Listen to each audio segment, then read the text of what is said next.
atam niyə həbs olmalıdır bu yaşında? Niyə bu qədər həbs olunmalıdır? Bir dəfə deyil, iki dəfə deyil, artıq dördüncü dəfədir ki, cinayətə cəlb olunub, yəni cinayət məsuliyyətinə cəlb olunub. İnzibati həbslərin isə sayı hesabı yoxdur. Gördüyü işgəncələrin sayı hesabı yoxdur. Milli Şuranın və Müsavat Partiyasının həbsdə olan üzvü Tofiq Yaqublu acılığa başlayır. Yaqublunun qızı Nigar Həzi deyir ki, bu qərar onun ailəsi üçün çox ağırdır. Bu Tofiq Yaqublu üçün də, elə onun ailəsi üçün də çox bir çətin dönəmdir və çətin qərardır.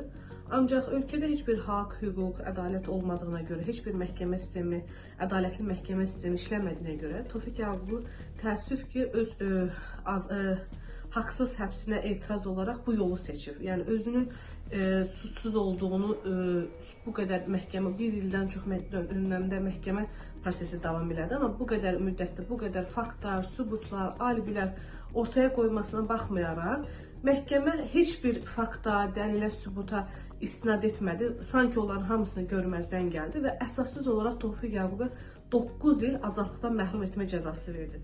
Tofiq Yaqublu acılığa başlayacağını sonuncu məhkəmə prosesində elan etmişdi. Bilirəm ki, bu çox çətin olacaq. Eyni zamanda bir çox dostlar bu addımımı təqdir etmirlər. Bununla belə, mən bu addımı atmaqda qərarlıyam. İndi 65 yaşın içindəyəm.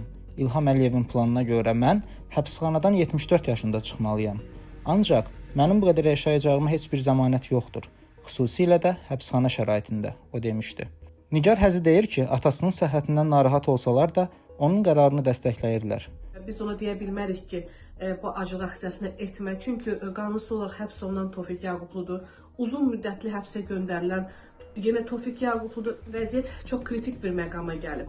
Tofiq Yaqublu səhhətdə çox ciddi problemləri var. İşgəncədən sonra dəfələrlə əməliyyat olunub. Hətta onun öz kisəsi belə yoxdur və artıq cavan orqanizm deyil, yaş məsələsi var, əsəb sistemi məsələsi var. Yəni bunların hamısı problemdir hal-hazırda.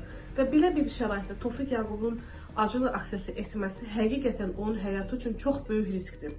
Bu, siyasətçinin ilk acılıq aksiyası deyil. O, 2020-ci il martın 22-sində xuliqanlıq ittihamı ilə həbs olunmuşdu.